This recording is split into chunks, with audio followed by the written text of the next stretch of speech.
Learn how to build a nest egg for your grandchildren with the introduction of Trump accounts.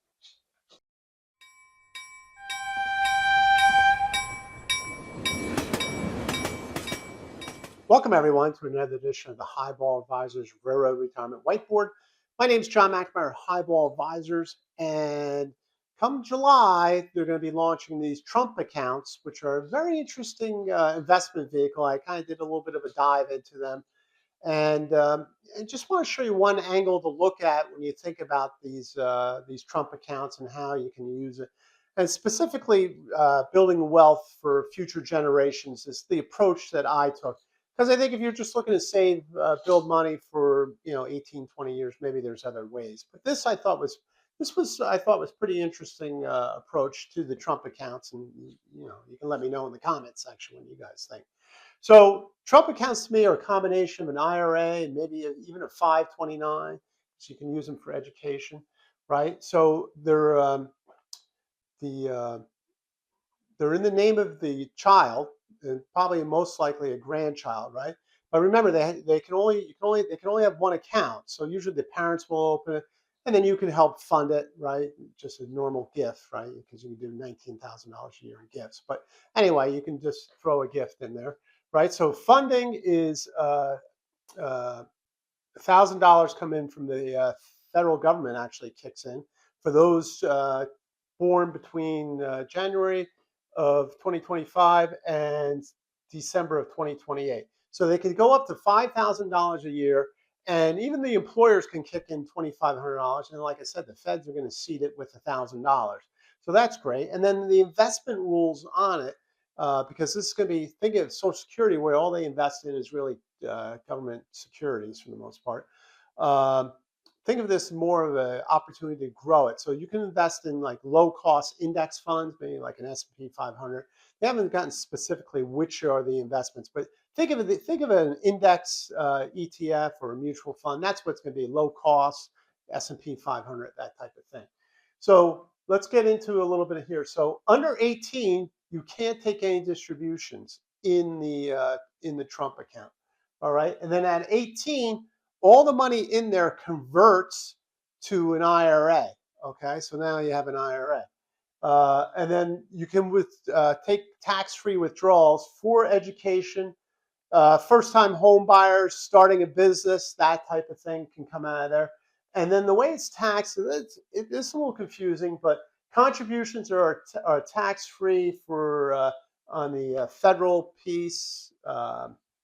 With your contributions that you made and anything that the employers have made, right? Because that's already been taxed, so to speak. And then if you pulled it out, obviously, if it was in an IRA, it would come out at ordinary income on that. So what I think the interesting part of this is the game plan around it, as I put it here, is now that it's moved to an IRA, I would roll it right into a Roth IRA, get that tax-free benefit, because you figure an 18-year-old boy or girl that has it in the IRA, okay, they're going to be in a very, very low tax rate. So they might have a pile of money, and I'll walk you through my example, and then convert that right to the Roth IRA at their tax rates, which, right now will probably be at 10%, 12%, very, very low, assuming, as they go through life, they're going to be a much higher tax bracket. So the way I would do it is pay the tax on it, right? So you convert it into the IRA.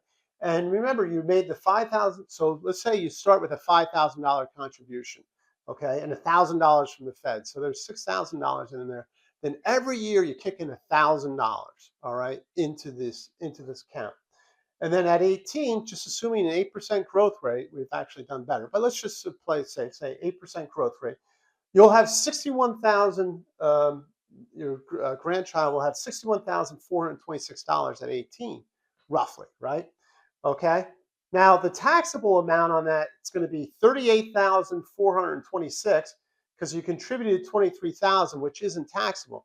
So right, so if it's at just top of the head, right, at 10% tax rate, that's like $3,800 and maybe 12, mix some 12 in there, maybe like let's just say $4,000 rounded out. So now for $4,000. They pay the tax on the $4,000. You have the $61,426 in a Roth, Okay, that's a great nest egg. Now, when at 60, if it's just left to grow, okay, you're at $1.5 million. Power of compounding.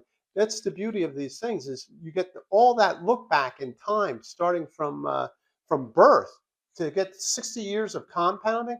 It's fantastic. So that regard would be $1.5 million. Now, obviously, life gets in the way. There's going to be challenges.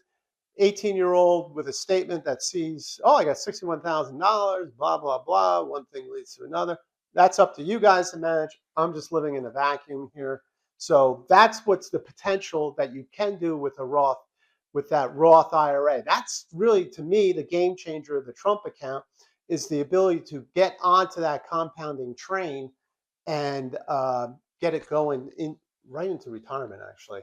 So it's kind of like, don't worry about the Roth IRA. You don't know what that is. Just leave it there. It's something you get at 60.